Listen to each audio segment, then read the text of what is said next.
But what do you think about redistricting? Is it fair? Of course, it's not fair. Democrats do gerrymander as well, but overwhelmingly, Democratic-run states tend to have more independent redistricting commissions than in Republican-dominated states. Welcome back to the Around the District podcast. I'm Gabrielle Mazar. I'm Nicole Brown. And today we're going to talk about the map redistricting and how that is going to affect the 2026 elections going forward and what's been going on with that. So let's start with, Arizona has an independent redistricting commission. Even though our districts are pretty Republican dominated, we have an independent commission, but how independent it is, because I do know we have District 2, I think, that is just a giant district, probably almost half the state, comes into Florida, cuts into, Pine Top, Sholo area, and all the way up into Apache, which is a blue county, so it kind of separates that. But also being a part of LD12, our district was split from District 18. Right. We have Tempe, Ahwatukee, and some parts of Chandler, like a small part of Chandler, that are part of our district. So it's a pretty big district, though. We have very seasoned voters, and I say that because they're very involved. We have the most state committee members in Arizona, in the districts. So it's a big district, but it encompasses it was LD18, and then they cut off a piece of it when there was a redistricting. But what do you think about redistricting? Is it fair? Of course it's not fair. I mean, I don't remember when it was, but when they allowed gerrymandering, I think it was about 10 years ago, because they overturned whatever law it was to allow it, is when Republican dominated states started to really redistrict. I know we talked about how Democrats do gerrymander as well, but overwhelmingly Democratic run states tend to have more independent redistricting commissions than in Republican dominated states. So we've seen such a huge shift into red states and red districts because their focus was getting more representatives in the House. So we definitely have seen that over the past 10 years. Do I think that it's fair? Absolutely not. No, I don't think it's fair. Just in Texas alone, this map that they just did and passed is favors the red districts by 73%, and only 40% of the state of Texas is white. The rest of the state is minorities, which is funny to even say because obviously that's not a minority, that's a majority, yet 73% favor. But I'm not sure that it's going to work out in their favor. It might not. No, what they're saying, because they redistricted those maps based off of Trump voters. Right. When the down ballots Jasmine Crockett Jasmine Crockett is still going to run, and she's very popular even in how they redistricting. Mm-hmm. She's still very popular. Yeah. So they think they're going to get 5 Republican, but they also redistrict some other districts that were a little bit more on the fence. So now they're leaning more purple than they are red. And that's not good for a Republican. Right. Correct. So all, bad deeds, they don't go unnoticed. Yeah. You know what I mean? But even, regardless of that, the NAACP has already filed a lawsuit there. In Utah, the court just ruled that they ordered that they have to redistrict their maps because they were declared unconstitutional and unlawful. So we're finding that states are making them redistrict maps. So we'll see what happens in Texas. But you're right. Who knows? That could for sure work out in favor for blue districts. I just love California's answer. I love California's answer. I think the Republicans did file a lawsuit that was turned down because they didn't have standing. They are bringing it to the voters. It's going to be on the ballot. And if the voters vote for it in November, then there really isn't much they can do. And I think they said it's going to be, it's favoring with a 20-point lead at this point. So it is looking like it's going to pass. Hopefully we can get voters to, not we, because we're not in California, but they can get the voters to vote. And I think that people are motivated with that. And we're finding, that people are fighting back. Other states might follow suit with Texas, but if California, leads the way as well, then we can redistrict. I think that California, the governor, Gavin Newsom, is doing an very awesome way of taking the fight back to Trump and the Republicans. And I think one thing that we got to get away from is just placing the blame on Trump. Yeah. I think we need to loop in all the Republicans, including the ones because in they're this complacent state in it and they're pushing it, who are allowing things to happen that are unconstitutional in our country. The president doesn't get to go to any one state and say, "Give me 5 more senators, state, or representatives from your state," and then all of a sudden there's redistricting, to benefit, the president, so that in the next election they think they're going to get, 5 more House of Representatives or senators. You don't know that that's going to be true. People are fed up. People are fed up. Yeah. But at the same time, you don't get to blatantly steal an election, which is what he's trying to do, in my opinion. But I absolutely think he is. The thing is that not only are they complacent to it, but they're pushing it, and his diehard supporters are all for it. Now, the problem with that is, what if it doesn't go in your favor? If it goes the other way, if you do all these unconstitutional things and it swings the other way, that's called karma. It swings the other way. Now you have the other party that is ruling. That's not the word, whatever, but in power. Please don't make it like a dictatorship. I know. In power, which, apparently all of us want a dictator. That's a new thing.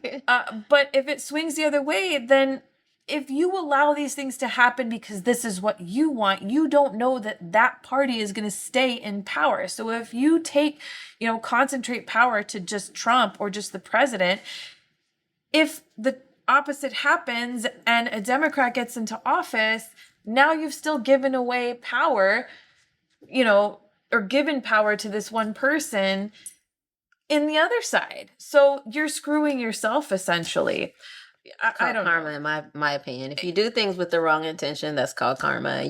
What you get back is going to be your karma. I agree. And the intent is to disenfranchise a group of voters who they don't want to get to the polls. Yes. And you know what I mean? That's the intent. They made that known, in my opinion. Yeah. In the state of Texas. Oh, they very much. Yeah. They were very vocal about their intent. They've said it out loud. It's not like they've been quiet about it. They're saying the quiet part out loud. And I think that we can't rely on the Supreme Court to do the right thing, because we all know that this Supreme Court is very much compromised. Right. And that they are there to do the bidding of Donald J. Trump. And that's it. And so, I haven't seen anything come out where they know that it's blatantly wrong. I'm afraid of a lot of rules that could be overturned. I personally feel like Trump just has a free reign right now. Yeah. He can do whatever, because we have the Republicans have the Senate and the House and the Supreme Court.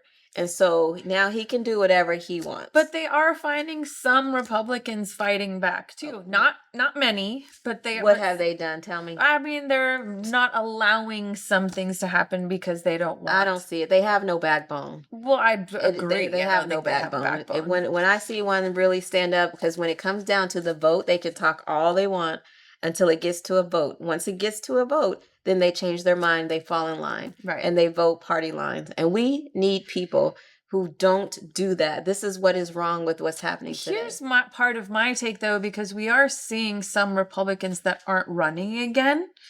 And although it's not standing up, we are seeing off year voting going in favor of the Democrats. So we'll talk about in another episode about Iowa, and I think that person passed away. But in other states We where have one here. It's the midterm or the the special election. special coming up. election. Yeah, Thank the you. special election coming up. But he passed away and he was a Yeah, Democrat. yeah. But we are finding them stepping down and not running again. And the MAGA candidates are not winning. So although you're not standing up for it, kind of sucks. Well, but we are seeing a swing there. So I mean, I guess you can try to give him credit. In some ways, it's a step. You can try to give him credit. I'm not giving. I don't give you credit for walking away because you're scared to stand up for the right thing. That's how I personally feel. Like you fight a bully. You stand up to a bully. You don't let them bully you. You have to stand up to them. And be in a role. If you get voted out, you get voted out. Right. You know that you did your job. I think my point is not necessarily, giving them credit for stepping down, but that those people who are stepping, some of them that have stepped down, the vote has swung in the other direction. Yeah. So that's a point. It's not necessarily that. So even though they're trying to gerrymander all these districts, even though they're trying to, do all these things to get the vote in their favor, it's not always working. I mean, we saw that election in where is it? Help me. Wisconsin. For the Supreme Court. Yeah. And as much money as they threw at it, she still won overwhelmingly. So, and they gerrymandered the hell out of Wisconsin. And it still isn't working. So, we have to continue to fight. We have to continue to vote. We have to continue to stand up. And hopefully they're shooting themselves in the foot. And I know Texas in particular has very, very strict voting laws. They have a very low voter registration because it's difficult to register to vote. And they are very much disenfranchising voters. They always have in Texas. So I don't know how that's going to affect this particular race this particular, midterm election, but we'll see. We'll see what happens. Well, I think you said something really important, and that is people talk a lot about fundraising. Mm-hmm. Like you can have donors with a lot of money, but the problem, and I'll talk about the Democratic Party and we'll get more into this later, but the problem is that you got to get souls to the polls. Yeah. Period. You can throw a whole bunch of money at one candidate. We can have big money donors come in and donate. But if you don't get people out, it won't matter. I think people forget that very small, very general detail of politics, and that is getting souls to the polls. And I feel like with the last two elections, not two, but with Hillary Clinton and with Kamala Harris, I feel like what we were seeing was that people didn't think their vote mattered. I think that's always been a thing is, oh, my vote doesn't matter. I'm just one person. But every vote counts. And you have to drive that home, that you have to go out and vote because your voice needs to be heard. And especially in this last election, how many people didn't go out to the polls, and just 2% could have made it 2% all over the U.S. But there are other factors too. The whole Gaza Palestinian thing. Of course, helped some people back. But the point is that people didn't vote. Right. People didn't vote, and it could have made a huge difference in the election. Right. Just a small amount of people could have changed the entire course of the last election. So driving home that people need to get out, register, and get out to vote, no matter who they vote for. I think, but the thing about gerrymandering, that it's done. There's nothing you can do about it when you have somebody like the governor of Texas, like hell bent on doing something that Trump made him do, right? Yeah. So my thing is, okay, so you've done it. Now let's get those people to the polls. Right. Though that's how you change that. That's where you make the difference. Right. Because you cannot change what this governor did. Yeah. And that's why I say if Jasmine Crockett is going to win and she's going to be up in the polls, people still like her in that state, let her run. Let her run. Yeah. Because at this point, if she can get those souls to the polls, it won't matter. The gerrymandering took place. It won't matter. It would have been in vain. Yeah. And it doesn't matter how much money they throw at it. And so my thing is, it all goes back to the simple things of politics, the simple points of politics. Get voter registration, Voter messaging, messaging. you know what I mean? Like, what is the message? We'll talk more about that, but I think that's where the Democrats fall short a little bit. Yeah. You know, and this is why I love Gavin Newsom. The Republicans are a message machine. Yeah, and they stick together. And they stick And together. no matter what, yes. to a fault, you will not separate their message. Right. They have groomed people from years, for many years, to get their point across, and it's consistent. Mm-hmm. We don't have that with the Democratic Party. Yeah. We just don't. Yeah. I think because we question things a lot more, we don't just go along with whatever. We want to know why and how and who and what. It's not just we want to be fair. We want to be fair. This is why I love Gavin Newsom. As opposed to just believing whatever is fed to us. This is why I love Gavin Newsom. Yeah. Every night I live for his posts. I'm like, funny. What is he saying now? Yeah. Well, let us know your opinion about the redistricting and how that affects you or affects your want to vote wherever you are. If you're here in Arizona or for any other state, let us know and start up a conversation. Maybe there's some things that we can do to help and I don't know, fight to vote, get out there and vote. Yeah. But thank you for listening to our little rant today. This is Around the District podcast. Like, share, and please comment and let us know what you think and feel.